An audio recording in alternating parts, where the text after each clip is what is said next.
Hello friends मु दीपक sir आसुथिबा special OTT जो geography question पड़ो से ऊपर मु गोटे माराथन क्लास आनी चलतु से जोग्राफी क्वेश्चन गुड़ा आलोचना करवा। प्रथम क्वेश्चन है ओडिशार केउ नदी मुहाण रे त्रिकोणभूमि देखा जाए नहीं। केउ नदी मुहाण ऋषिकूल्या। ओडिशार ऋषिकूल्या ठारे त्रिकोणभूमि देखा जाए नहीं। द्वितीय क्वेश्चन देखा चिलिका ह्रदर केउठारे डॉल्फिन देखा जाए। चिलिका ह्रदर पिले गोटे जगह अच्छी ना सातपड़ा। चिलिका ह्रदर सातपड़ा ठारे डॉल्फिन देखा जाए। कलाहांडी जिले में अधिकांश वर्ष मरुड़ी पड़े कहीं। कलाहांडी जिले में कहीं मरुड़ी पड़े कारण यह पूर्वघाट पर्वतमालार वृष्टिछाया अंचल अवस्थित। पूर्वघाट पर्वतमालार वृष्टिछाया अंचल अवस्थित से वर्षा हुए ना मरुड़ी पड़े। उपद्वीप अंचल में शीत ऋतु प्राय नहीं कहले चले कारण कहीं उपद्वीप अंचल में कहीं शीत ऋतु नहीं। यह समुद्र द्वारा परिवेष्टित। जेहेतु समुद्र द्वारा परिवेष्टित ये खरा दिन अधिक गरम हुए नहीं कि शीत दिन अधिका शीत हुए नहीं। तापर देखिए मौसुमी वायु केबे ओडिशार मुख्य स्थल भाग में पहुंची थाए केबे जून मास आरंभ में। नेक्स्ट देखिबा फेरेलंक नियम अनुसार कोरियलिस बल द्वारा वायु प्रवाह उत्तर गोलार्धरे डैश आड़ को बंकई जाए दक्षिण आड़ को। क्यों आड़ को फेरेलंक नियम रे दक्षिण आड़ को बंकई जाए। नेक्स्ट क्वेश्चन जल भाग गरम होगाकू स्थल भाग अपेक्षा केते गुण अधिक समय लिए। केते गुण 2.5 गुण। 2.5 गुण अधिक समय लिए। जल भागटा स्थल भाग अपेक्षा गरम होगाकू 2.5 गुण समय लिए। नेक्स्ट ओडिशार डैश ठारे रेलडबा मरामती कारखाना अच्छी क्योंठारे पिले मंचेश्वर। रेलडबा मरामती कारखाना मंचेश्वर। रेलडबा मरामती कारखाना मंचेश्वर। एलनिनो शब्दर अर्थ कौन। एलनिनो माने शिशु। एलनिनो माने कौन पिले एलनिनो शब्दर अर्थ है शिशु। नेक्स्ट देखिबा ओडिशार डैश टी जिला बन्या प्रवण। क्यों केते गोटी जिला बन्या प्रवण अच्छी 25 टी जिला। केतोटी जिला 25 टी जिला। ओडिशार केबे नौक दुर्भिक्ष भयंकर होइथिला। केबे 1865 रु 66 मसीहा। 1865 रु 66 मसीहा नौक दुर्भिक्ष होइथिला। नेक्स्ट देखिबा राज्यर अधिकांश भाग में डैश मास सबुठारु उत्तप्त। केउ मासटा अधिक उत्तप्त मे मास। नेक्स्ट क्वेश्चन ओडिशार डैश तापमात्रा अधिक। कौ जिले तापमात्रा अधिक राउरकेला। राउरकेला कौन तापमात्रा अधिक। घंच वृक्ष गुड़िक देखा अरण्य को कौन कहुए क्रांतीय चिरहर्ती अरण्य। क्यों अरण्य क्रांतीय चिरहर्ती अरण्य। से गछ गुड़िक डेंगा डेंगा और घंच। महानदी और ब्राह्मणी नदी मुहाणर जुआरिया अरण्य को कौन कहुए। महानदी और ब्राह्मणी नदीर त्रिकोणभूमि अंचल रही जुआरिया अरण्य को हेन्ताल बण बा लुणा जंगल बोली कहुए। से सुंदरी वृक्ष गुड़ा माने जन्मी थाए। नेक्स्ट देखिए चाष जमीर हिड़ गुड़िक वृक्षरोपण करने को कौन कहुए। चाष जमीर हिड़र जदि कहवा कृषि क्षेत्रीय वनीकरण। जदि आम गाँव कौन पड़िया जगह गुड़ाक वृक्षरोपण करवा कहवा सामाजिक वनीकरण। बुझिपारा पिले कृषि चाष कार्य कला बेले जो जमीर हिड़ गुड़ाक जदि गछ लगेगा कहवा कृषि क्षेत्रीय वनीकरण। किंतु ग्रामर पड़िया थिबा जमी गुड़ाक जदि गछ लगेगा कहवा सामाजिक वनीकरण।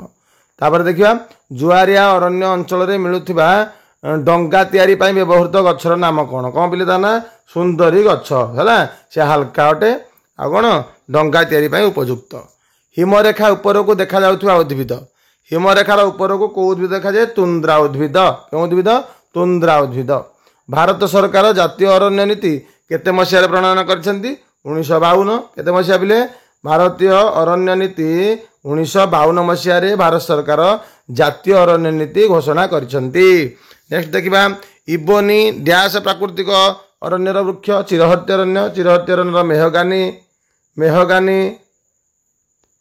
एबोनी रोजवुड यही सब गछ गुड़ा कौन चिरहर्ती अरण्यर गछ। तापर देखिए अशोकराकृति ह्रद केउंटी। अशोकराकृति ह्रद पिले मन रख अंशुपा। अशोकराकृति ह्रद कोटा अंशुपा ह्रद। नागार्जुन सागर डैम केउ नदी सज्जार रही। नागार्जुन सागर डैम कृष्णा नदी मन रख। केमिति मन रख कृष्णा अर्जुन नागार्जुन कृष्णा अर्जुन नागार्जुन एमती मन रख कृष्णा अर्जुन ताने कृष्णा नदी रे नागार्जुन सागर अच्छी। बुझिपारा पिले दक्षिण गंगा क्या कहवा आम जाचे। दक्षिण गंगा क्या कहवा गोदावरी को दक्षिण गंगा कहवा। बरई पानी जलप्रपात केउ नदी सज्जार अच्छी। बरई पानी बुढ़ा बलंग। बरई पानी बुढ़ा बलंग। बरई पानी बुढ़ा बलंग केउ जिले में मयूरभंज जिले में। बुढ़ाबलंग बरईपाणी जलप्रपात अच्छी मयूरभंज जिले में। नेक्स्ट देखा डुडुमा जलप्रपात नदी सज्जाटा कौटा डुडुमा माछकुंड डुडुमा माछकुंड। रेंगली डैम नदी सज्जा कौटा ब्राह्मणी नदी ब्राह्मणी नदी रे रेंगाली डैम माछकुंड रे डुडुमा ब्राह्मणी नदी रे रेंगाली डैम माछकुंड रे डुडुमा। भारतर बृहत्तम ह्रद कौटा चिलिका ह्रद। अशोकराकृति ह्रद कौटा अंशुपा ह्रद। केउ नदीर अववाहिका अंचल पृथ्वीर बृहत्तम कहले बोले नील नदी। केउ नदी नील नदी। केउंटी नदीर मध्य सज्जार गठित हुए ना मझी सज्जार कौटा गठित हुए जलप्रपात गठित हो पारे मझी सज्जार। त्रिकोणभूमि नदीर केउ सज्जार गठित होता है जो त्रिकोणभूमि होता है नदीर निम्न सज्जार क्योंकि निम्न सज्जार त्रिभुजाकृति त्रिकोणभूमि होता है। तापर देखा केउ उपनदी गंगा नदी को अपेक्षाकृत कम जल जोगाए। गंगा नदी को किए कम जल जोगाए सी है कोसी। को नदी कोसी नदी। अरुणाचल प्रदेश में ब्रह्मपुत्र केउ नाम धारण कर मन रखिए बोले अरुणाचल प्रदेश में ब्रह्मपुत्र दिबांग केउ नाम दिबांग। तापर देखिए पश्चिमाभिमुखी नदी कौड़ा कौड़ा पश्चिमाभिमुखी पश्चिम नदी को नदी गुड़ा गति कर साबरमती माही पेरियार मन रख माही पेरियार साबरमती माही पेरियार साबरमती पश्चिमाभिमुखी नदी मन रखिल। पश्चिमाभिमुखी नदी कौन माही साबरमती पेरियार। गोदावरी नदीर अववाहिका केउ राज्य में विस्तृत होना कर्णाटक केउ राज्य में कर्णाटक में। धुआपत्र और लंका चाष ओडिशा केउ जिला अग्रणी मन रखे बोले गंजाम जिला। धुआपत्र और लंका चाष कौनटा गंजाम जिला। मेटूर योजना केउ नदी सज्जार अच्छी कावेरी मेटूर मन रख मेटूर योजना कावेरी नदी मेटूर योजना कावेरी नदी। नेक्स्ट मणिपुर रे थिबा ह्रदर नाम कौन मणिपुर लोकटक लेक। मणिपुर रे केउ ह्रद लोकटक मणिपुर लोकटक कावेरी नदी मेटूर योजना मन रखिए बोले मणिपुर रे लोकटक लेक कावेरी नदी रे मेटूर योजना मन रखिल। आ कृष्णा नदी रे नागार्जुन सागर योजना। केउ नदी भू आलोड़न द्वारा सृष्टि होती मन रखिए बोले उलार ह्रदटी भू आलोड़न द्वारा सृष्टि होती। कलाहांडी जिलू उत्पत्ति लाभ कर नदीर नाम कौन कलाहांडी रे वंशधारा। कलाहांडी रे केउ नदी वंशधारा। मयूरभंज रे केउ नदी बुढ़ाबलंग। सालंदी नदी कहार उपनदी मन रखिए बोले सालंदी नदी बैतरणीर उपनदी।